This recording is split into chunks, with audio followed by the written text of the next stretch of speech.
Bonjour à tous et bienvenue à cette présentation de l'application analyse d'un système de jeu de barres blindé à l'aide du logiciel Quifield. Je suis Ioan Popa, professeur à l'Université de Craiova, faculté de génie électrique de Craiova, Roumanie.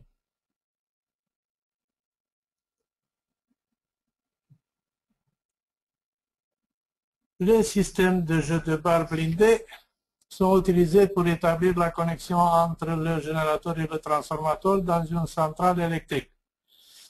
Il existe deux types de construction. Exécution monophasée avec des blindages en court-circuit aux deuxième extrémité et relié à la terre, comme on voit à la figure 1, ou avec le blindage interrompu, constitué donc par plusieurs segments reliés chacun à la terre. Exécution triphasée avec un blindage commun relié aussi à la terre. Voir le principe des barres blindées. On a le conducteur et l'écran. Les écrans sont court-circuités de deux côtés et on voit que dans les écrans, on apparaît des courants de circulation I1E, I2E, I3E en opposition de phase avec les courants des conducteurs.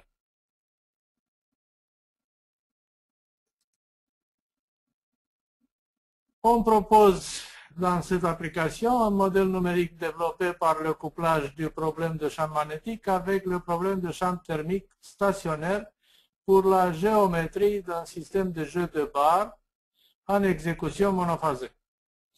Le couplage des problèmes est réalisé par le transfert de paires spécifiques à partir du problème de champ magnétique en tant que source de chaleur pour le problème de champ thermique. Le problème de champ magnétique est également couplé avec le circuit électrique. La construction de barres blindées doit répondre aux exigences suivantes. La suppression de la capacité à produire des courts-circuits accidentels, pollution de l'isolation par exemple, l'élimination de la possibilité d'électrocution accidentelle en touchant les barres sous tension, et les coûts annuels faibles, c'est-à-dire les coûts de maintenance des barres, doivent être faibles. La réduction des forces électrodynamiques.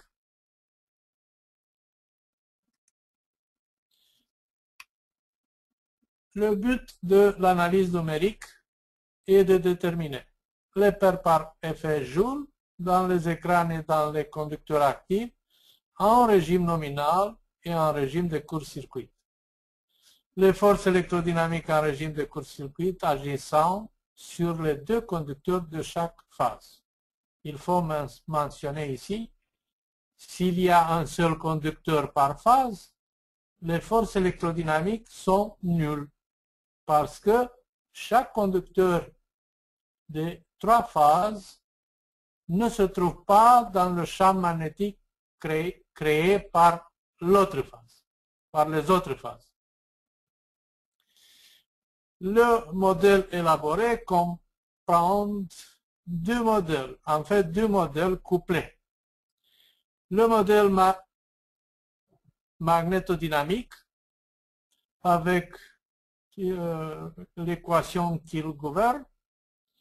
On constate ici la composante J0 qui est la composante du courant de source, la densité du courant source, et la composante qui est due au courant Foucault. Donc le modèle de circuit électrique est couplé avec le modèle de champ magnétique. Et le deuxième modèle, le problème final, ça c'est le problème source, ça c'est le problème final, c'est le modèle thermique stationnaire avec l'équation correspondante.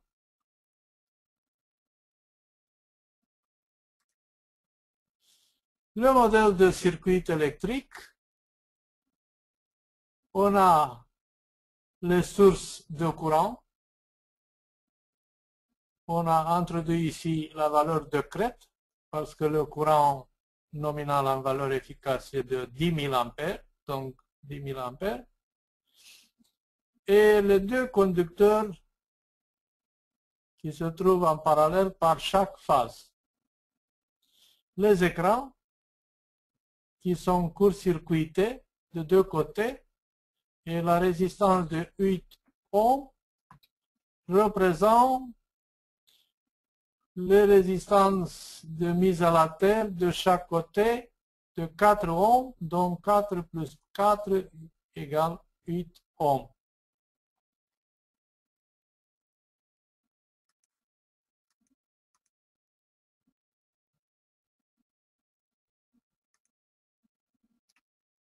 Le modèle thermique est basé sur les phénomènes physiques suivants qui sont présentés dans la figure 3.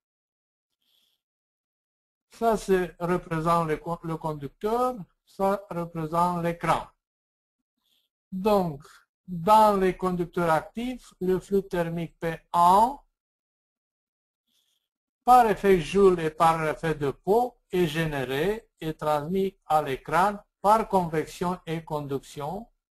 P1C par conduction et transmis par la résistance thermique RT1C et par rayonnement P1R par la résistance thermique RT1R. Dans l'écran, le flux thermique P2, qui est généré par les courants Foucault et par les courants de circulation, auquel s'ajoute P1 qui vient du conducteur, transmis aussi par le blindage, par les écrans, sont transmis à l'environnement par convection et conduction. Donc P1C plus P2C par la résistance thermique RT2C. Et le rayonnement aussi P1R plus P2R par la résistance thermique RT2R vers le milieu environnant qui a la température TMA.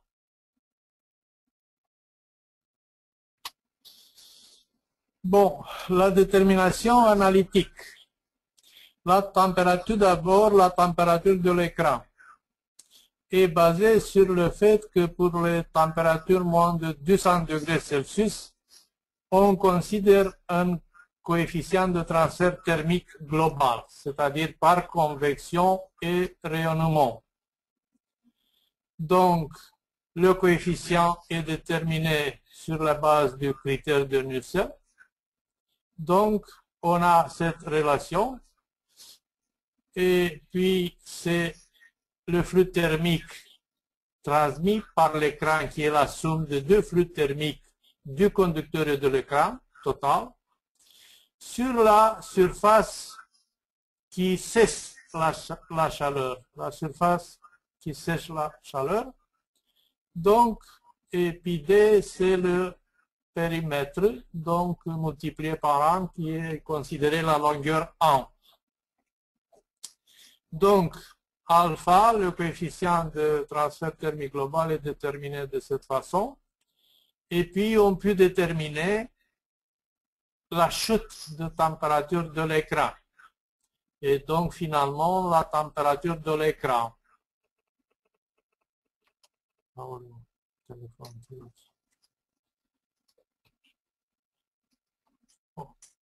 Maintenant, la température du conducteur.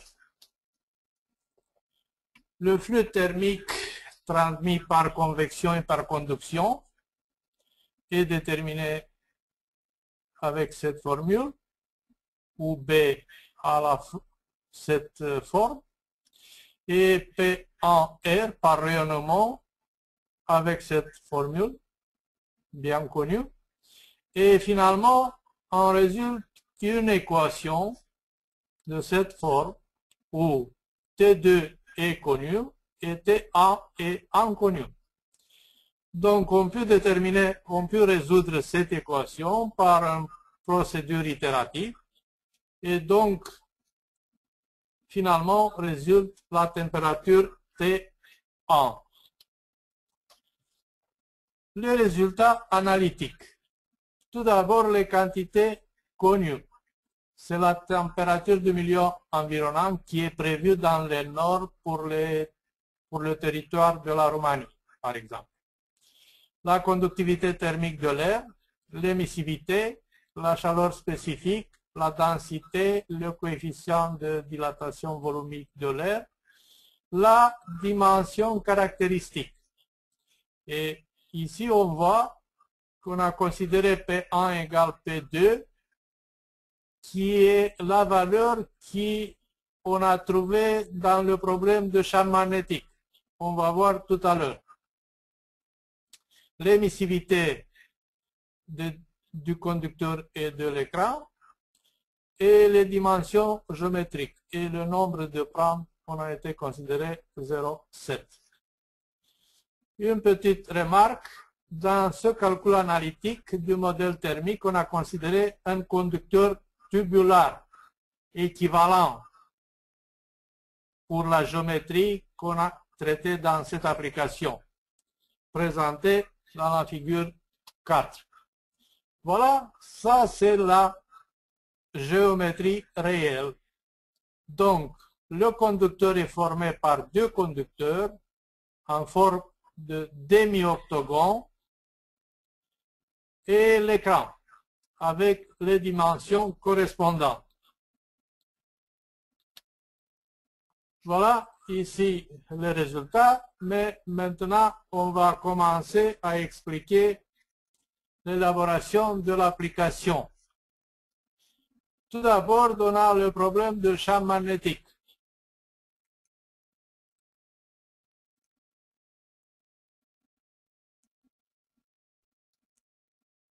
Voilà le problème de champ magnétique. Les blocs définis dans l'application et les frontières. On voit ici, par exemple, le conducteur et la frontière extérieure où on a considéré le potentiel magnétique 0. On voit qu'il y a une distance assez appréciable, mais dans ce cas, il n'est pas nécessaire d'être si éloigné de la frontière parce que normalement le champ à l'extérieur du système de barre est presque nul à cause de le fait de l'écran réalisé par les écrans des conducteurs. On va voir ensuite. Donc, cette distance est d'habitude de 5 à 10 fois la dimension de l'objet modélisé. Mais on a considéré ici quand même une distance assez éloignée pour être sûr que ici il y a vraiment le potentiel magnétique nul.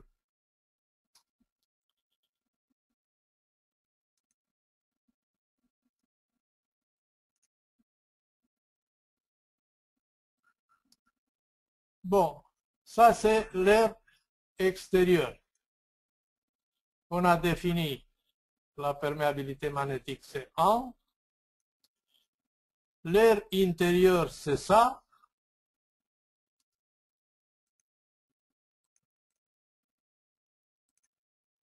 Aussi, et les conducteurs,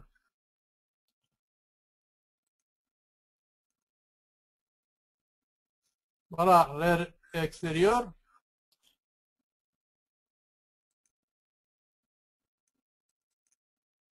L'air intérieur, pourquoi?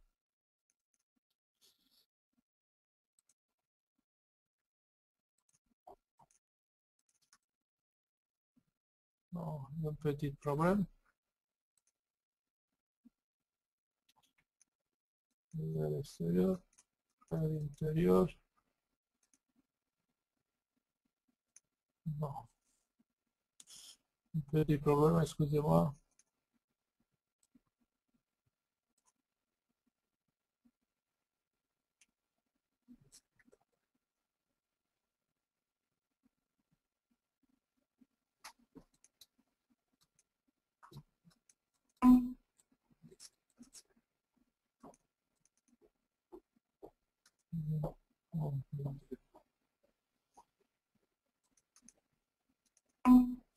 Voilà. L'air intérieur. Et puis, on a les conducteurs barre en gauche, barre de droite, et ainsi de suite pour les trois phases. Et puis, c'est l'écran. Je ne sais pas pourquoi.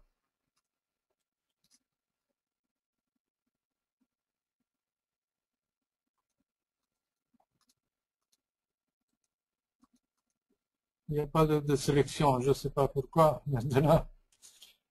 Et puis, le deuxième écran.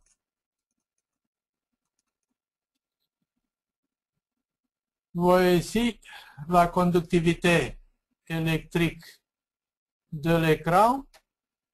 Il y a une valeur ici qui a été obtenue par une procédure d'itération entre le problème de champ magnétique et le problème de champ thermique. Et l'écran 2, de la même façon, l'écran 3, et puis la frontière extérieure et les frontières qui sont inactives dans le problème de champ magnétique parce que ces frontières interviennent dans le problème de champ thermique.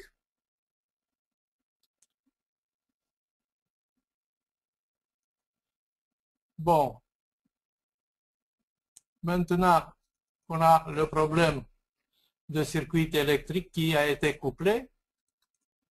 On voit ici le courant sur la première phase, c'est 14 142.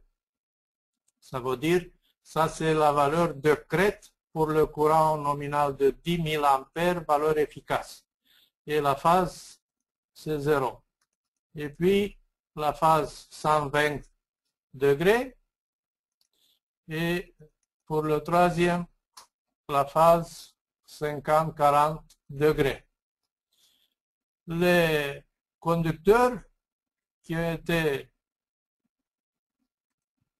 assignés pour chacun d'entre eux et aussi l'écran qui a été assigné et la résistance de liaison à la terre de 8 ohms pour les deux côtés des écrans. Et maintenant, on peut démarrer la résolution.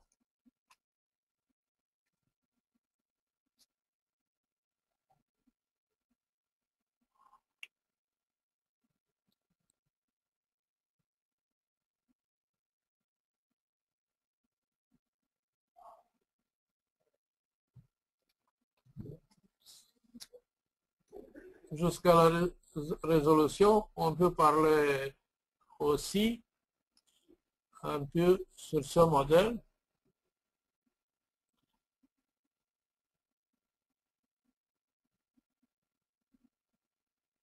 Bon, on a dit que les conducteurs sont en aluminium, aussi l'écran est en aluminium, mais il peut être aussi en acier pour certaines constructions. Mais les pertes dans le cas de l'utilisation de l'acier sont plus grandes, mais peut-être moins chères comme investition, comme des investissements.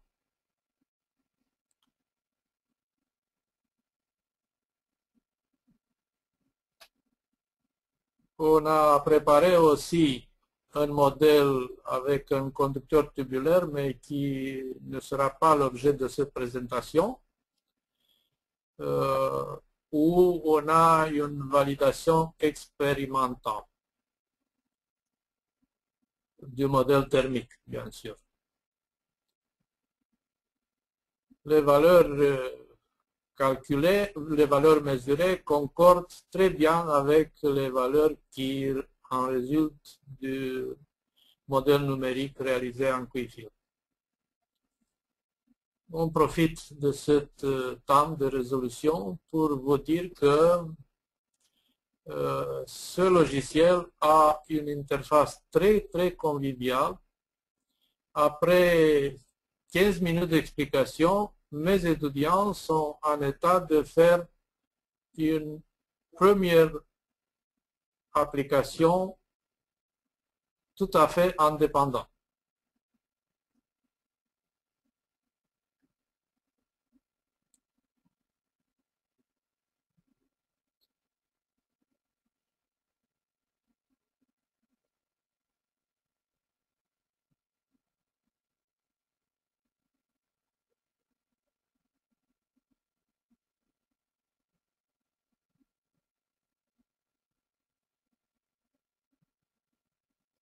Voilà, le calcul est presque fini.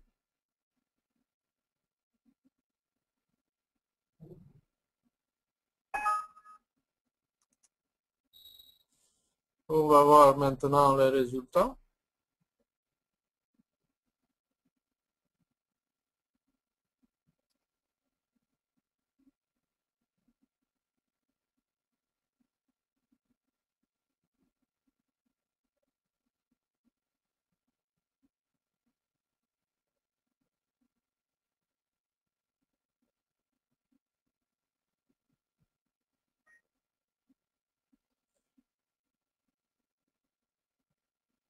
Voilà l'effet de l'écran. Il n'y a pas de ligne de l'induction magnétique à l'extérieur de l'écran.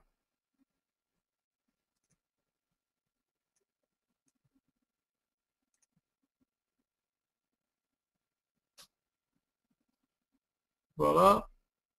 On peut faire maintenant une petite animation pour voir comment les phaseurs de l'induction magnétique tournent. Ils sont décalés de 120 degrés, donc ils tournent dans l'espace.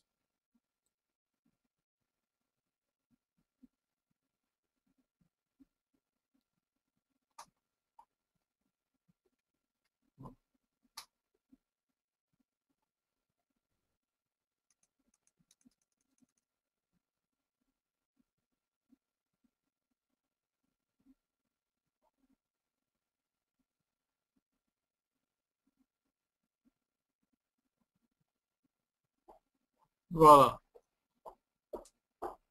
On peut fermer l'animation. Et maintenant, on peut analyser l'une d'entre phases. Par exemple, cette phase. On voit dans les conducteurs une répartition de la densité de courant assez non uniforme. Donc, vous voyez que dans les coins du demi-octogone, il y a une concentration de la densité de courant. Bon, si on fait comme ça,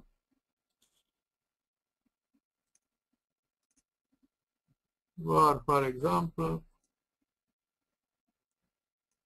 ici, il y a 1 ampère sur millimètre carré. Et ici, c'est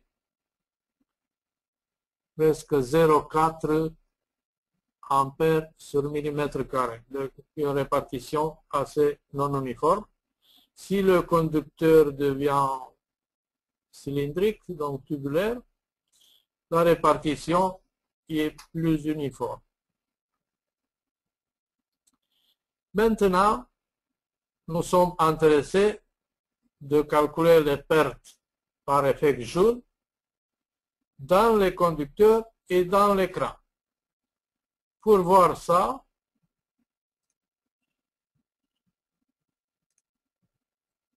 on sélectionne par exemple le conducteur, les pertes ici.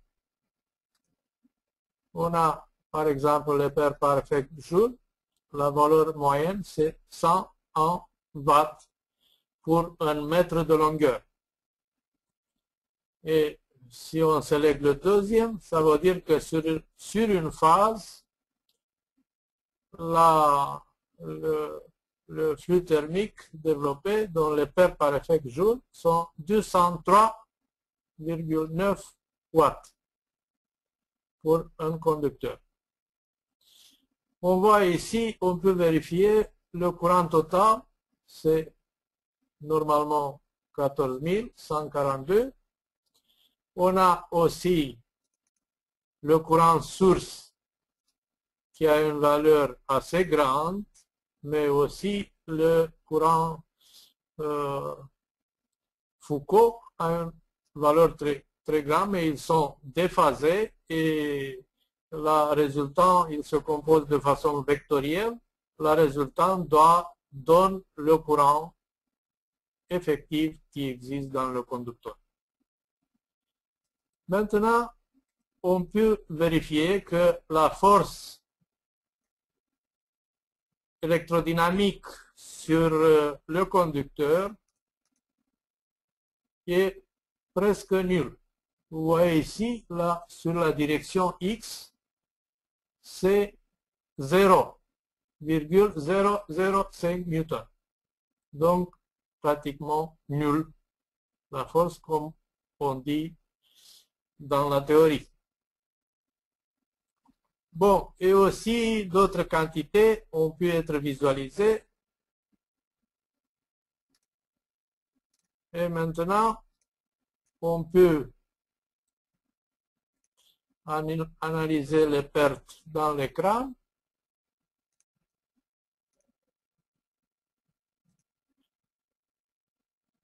Voir tout d'abord, bon,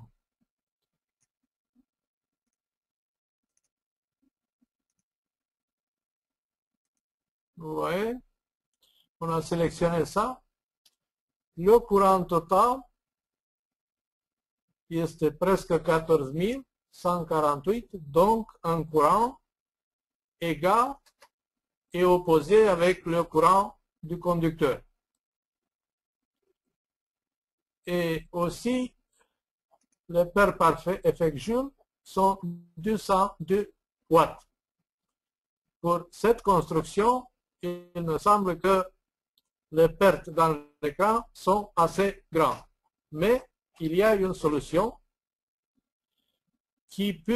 une solution pratique qui peut diminuer ces pertes.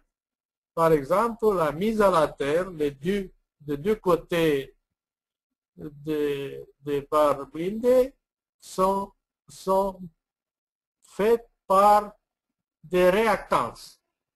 Par des réactances à noyau de fer qui diminuent le courant en régime nominal et en régime de court-circuit. Les réactances seront saturées et donc ils se comportent comme une résistance. Bon. Pour toutes les phases, il y a presque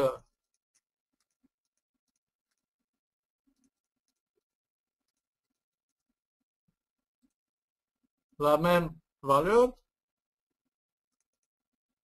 Vous voyez, 196, 187 watts. Et puis, on peut déterminer aussi, par exemple, l'inductance de chaque conducteur.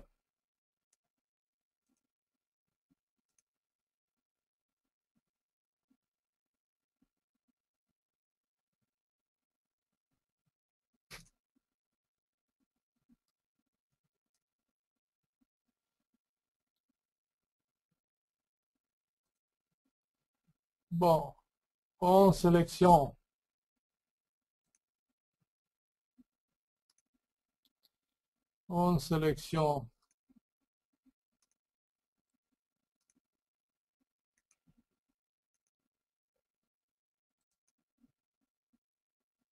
le conducteur, par exemple,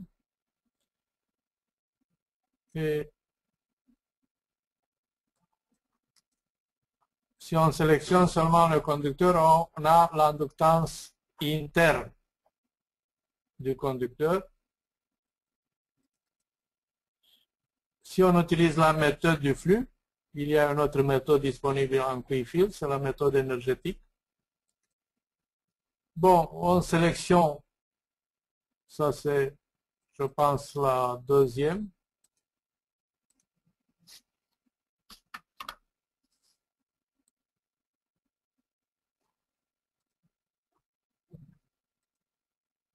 La deuxième droite. Next. Donc,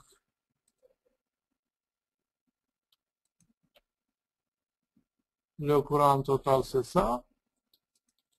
Et puis, on voit l'inductance 3,51 10 au moins 7 Henry. Et si on sélectionne aussi l'air avec, et aussi on peut inclure l'écran parce qu'il y a des lignes de champ magnétique créées par le conducteur aussi dans l'écran, mais on ne le sélectionne pas ici. On peut voir l'inductance, on peut calculer la valeur. Donc il faut l'air, introduire l'air intérieur.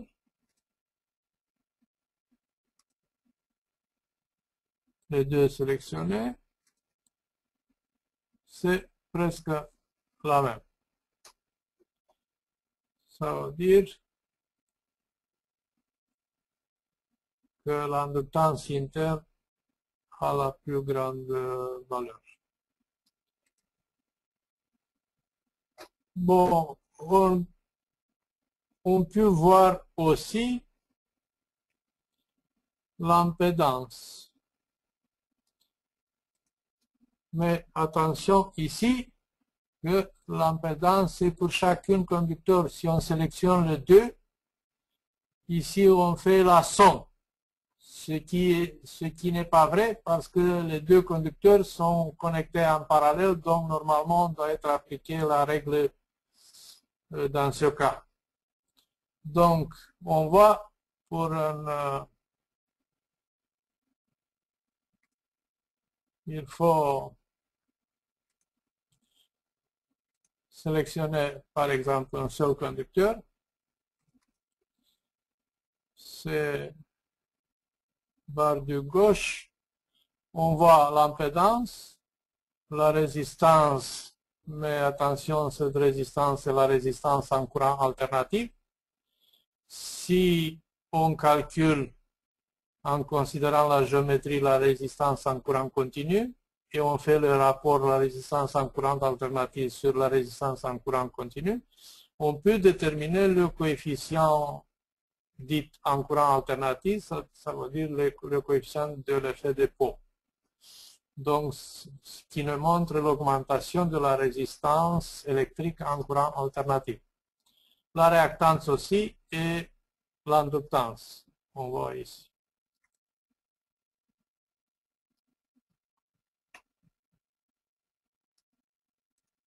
Maintenant, on peut passer pour voir le problème de champ thermique.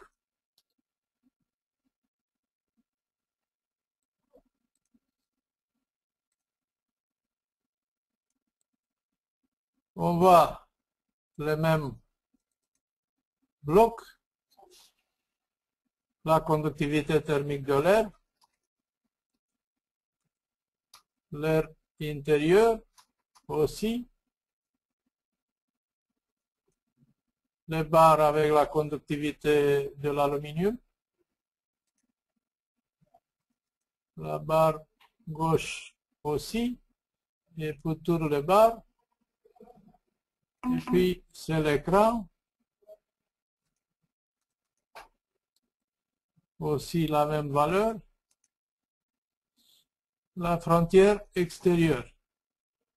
On a mis la température de 40 degrés, c'est la température de milieu environnant. Et puis c'est la frontière du conducteur, frontière intérieure du conducteur. C'est le coefficient de transfert thermique global. On a mis le même coefficient de transfert thermique global pour toutes les surfaces, qui n'est pas tout à fait vrai, parce que le coefficient de transfert thermique varie en fonction de plusieurs facteurs. Par exemple, en fonction de la différence de température entre la surface et le milieu environnant. Et pour les surfaces intérieures, normalement, pour les surfaces intérieures, il n'y a pas de transmission de la chaleur vers l'intérieur du conducteur, il y a de transmission seulement de conducteur vers l'extérieur. Donc, si on calcule le flux thermique sur la surface intérieure, il doit donner presque nul. Et donc, on a considéré une température la plus grande éloignée de la surface intérieure, ça veut dire ce qui existe ici. Il a été fait par itération pour obtenir une température près de la température qui existe finalement dans le conducteur et dans l'air intérieur du conducteur.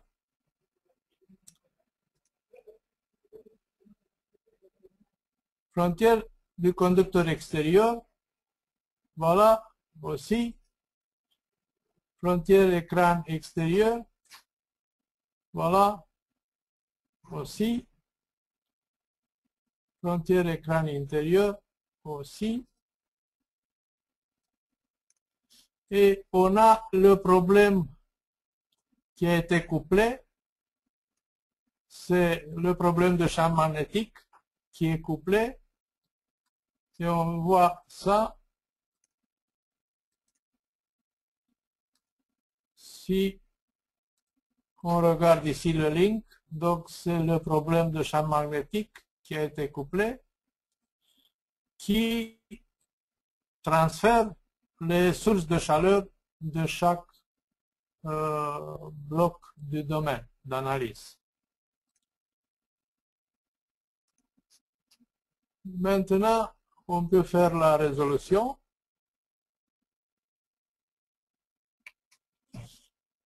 Maintenant, le logiciel fait l'import des données vers le problème de champ thermique.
Le problème de champ thermique est résolu maintenant pour le courant nominal.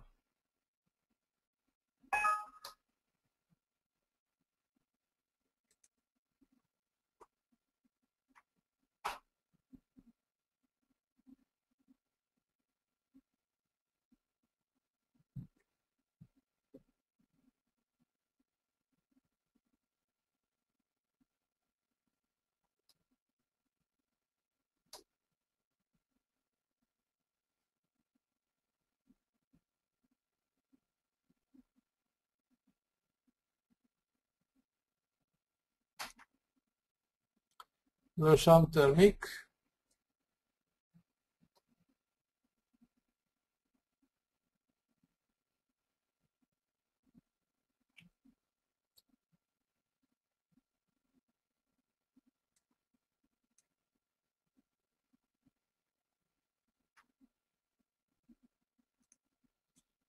des valeurs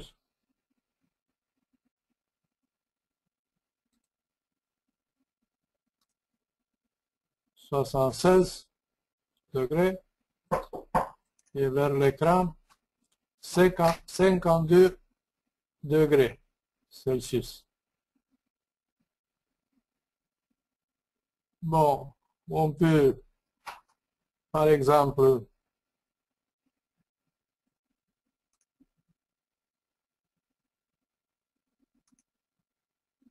si on veut calculer le flux thermique transmis par la surface extérieure de l'écran,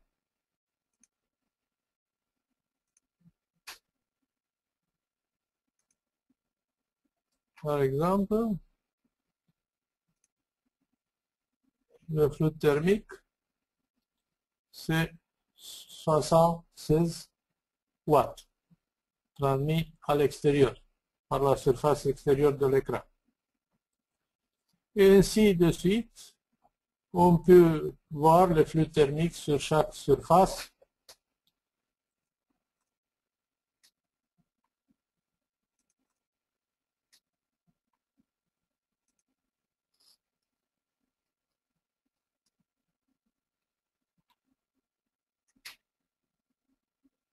Et maintenant, on peut continuer pour voir les valeurs présentées synthétiques. Ici, on voit en détail sur la densité de courant et ici la variation de la densité de courant dans l'écran. Ce qui est intéressant, sont ces données. On voit ici la variation de l'induction magnétique sur une phase. La zone AB, c'est la zone intérieure du conducteur. Évidemment, l'induction est nulle. Et puis, la zone BC, c'est la zone dans le conducteur. La zone CD, c'est la zone entre le conducteur et l'écran. Et on voit que dans l'écran, la zone DE, c'est l'induction magnétique qui a une chute très forte. Et à l'extérieur, on voit que la zone EF, à l'extérieur de l'écran, l'induction magnétique diminue beaucoup. Donc, on voit l'effet de l'écran. Très bien. Le tableau 1 présente la quantité physique dans le système de jeu de barre au courant nominal, valeur efficace. On voit les pertes joules dans les conducteurs et dans les écrans. Le courant total, on voit ici les valeurs très proches des valeurs des conducteurs. L'inductance totale de chaque phase. Et puis, les forces électrodynamiques entre les conducteurs de chaque phase. Ça, c'est positif parce que c'est dans le sens positif de l'axe. Ça, c'est négatif parce que les deux conducteurs sont parcourus dans le même sens dont les forces sont d'attraction. La composante oscillante de la force, l'impédance, la résistance, la réactance et la chute de tension sur chaque conducteur et sur l'écran aussi. Le tableau 2 présente les données pour le courant nominal de courte durée. il faut dire que les normes de, par exemple, les normes de CEI, la Commission électrotechnique internationale, prévoit pour les équipements électriques un courant nominal dit de courte durée ou de stabilité thermique, qui doit, le conducteur ne doit pas dépasser, par exemple, une certaine température pour 1 seconde, 3 secondes ou 5 secondes, et un courant de stabilité dynamique. Il faut dire que, par exemple, la Commission électrotechnique internationale prévoit, en ce qui concerne les températures, pour le conducteur actif, la surtempérature ne doit être dépassée, la surtempérature ne peut pas dépasser la valeur de 65 degrés Celsius. Et pour l'écran, 30 degrés Celsius. Il s'agit de la surtempérature.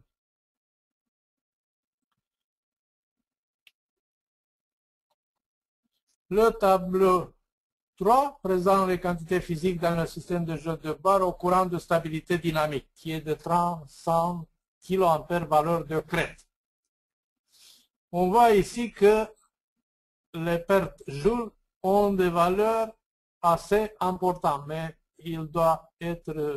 il existe seulement sur un temps très court pour que le conducteur ou l'écran ne dépasse pas les températures prévues dans les normes.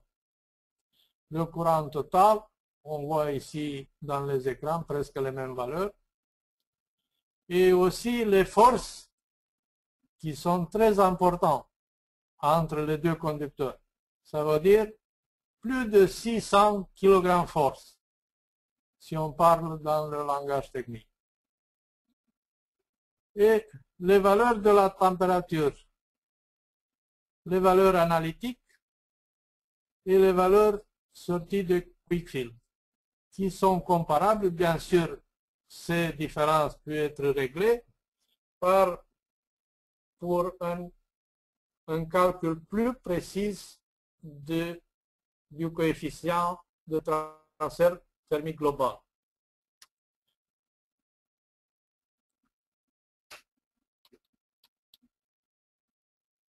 Quelques conclusions. Le modèle numérique développé dans le logiciel Quickfield, dans les régimes nominaux de court-circuit, a les facilités suivantes. Détermination des pertes dans les conducteurs dans les écrans. Détermination des forces électrodynamiques qui agissent entre les conducteurs de même phase, en étant pratiquement nul entre les conducteurs de phases différentes, en raison de l'effet de blindage. Détermination de la distribution de la température dans le système de jeu de barre en exécution monophasée. Détermination des quantités physiques telles que la résistance ohmique en courant alternatif, l'impédance, l'inductance et l'impédance de chaque conducteur, l'énergie magnétique, la chute de tension, etc. Le modèle numérique présenté peut être utilisé pour optimiser la construction du système de jeu de barre, par exemple en utilisant la fonction de label mover qui existe dans le logiciel. En outre, le modèle peut être utilisé pour déterminer la température maximale en régime de court-circuit, qui n'est pas fait dans cette présentation. Si le problème de champ magnétique est couplé avec les problèmes de transfert thermique en régime transitoire, ici on peut revenir au final pour discuter un peu plus. Le modèle numérique peut être utilisé pour concevoir et optimiser la géométrie du système de jeu de barre. Il faut préciser que dans ce cas, pour étudier un régime de court-circuit, donc pour déterminer quelle est la température pour 1 seconde, 3 secondes en cas de régime de court-circuit, on a ici tout d'abord le problème de champ magnétique pour le courant nominal. Donc, on transfère les paires par effet Joule. Pour le problème de régime thermique stationnaire, qui nous donne la distribution de la température pour le courant nominal. Et puis, on a un autre problème magnétique pour le courant de stabilité thermique qui transfère les paires par effet Joule dans le problème de régime thermique transitoire et aussi qui est couplé avec le problème qui nous donne les conditions initiales. Donc, tout d'abord, on a le courant nominal et sur le courant nominal se superpose le courant de court-circuit. Donc, il est développé de cette façon. J'ai développé pour un autre système de jeu de barre cette application, mais qui peut-être va être présentée autrefois.